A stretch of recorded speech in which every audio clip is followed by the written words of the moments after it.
Good morning. It's Tuesday morning. And on this rainy Tuesday, we're going to read Philippians 2:12 through 18.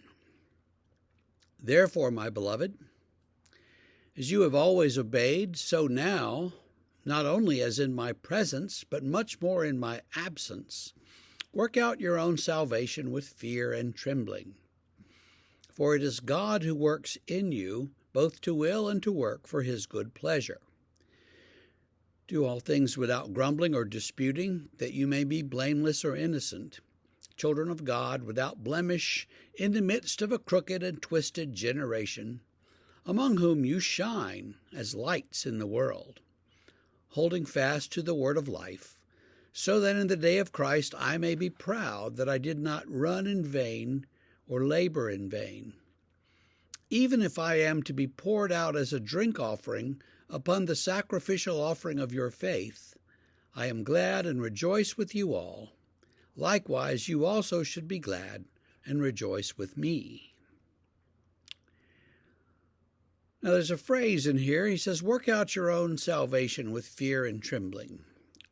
And sometimes people grab a hold of that and say, well, see, we're not supposed to believe in salvation by grace. We're supposed to do it ourselves. We're supposed to work hard. We're supposed to obey. And, they build this whole theology out of one half of one sentence that Paul wrote.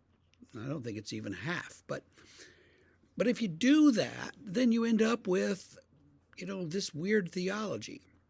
Now, Paul does say that, work out your own salvation with fear and trembling. And I think what he means is something like, everybody's responsible for themselves, and you need to have the appropriate fear and perhaps trembling as you come before God. But I don't think that he means, work it out yourself and don't worry about it. Because he goes on to say, you live in the midst of this weird time, this weird generation, but you should be like lights in the world. So put that together with the other part of it. We're lights in the world.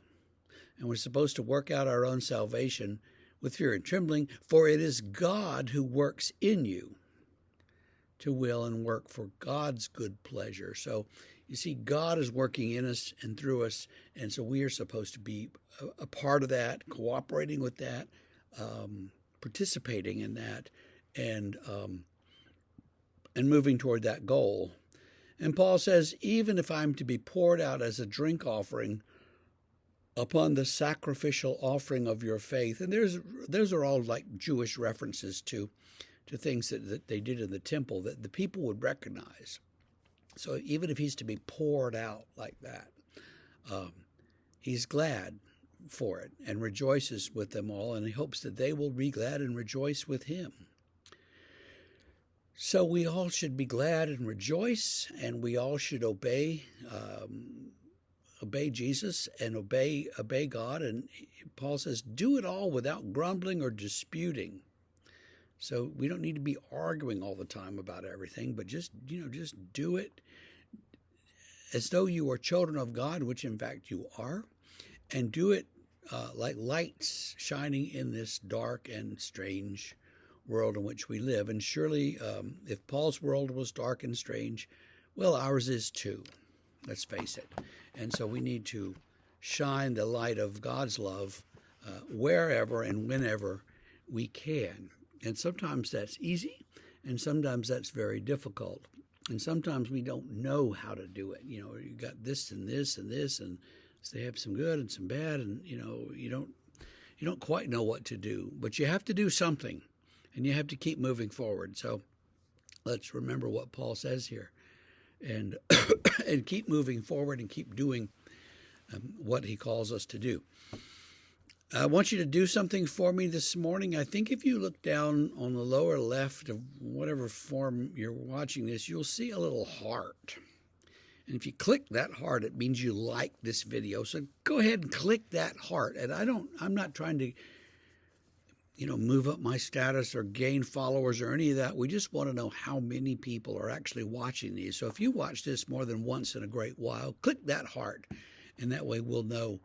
We'll get, is this 5 people I'm doing this for, or is it, 5,000. I don't think it's 5,000. But however many it is, I'm glad that you're with us, and we will see you tomorrow. So have a great day.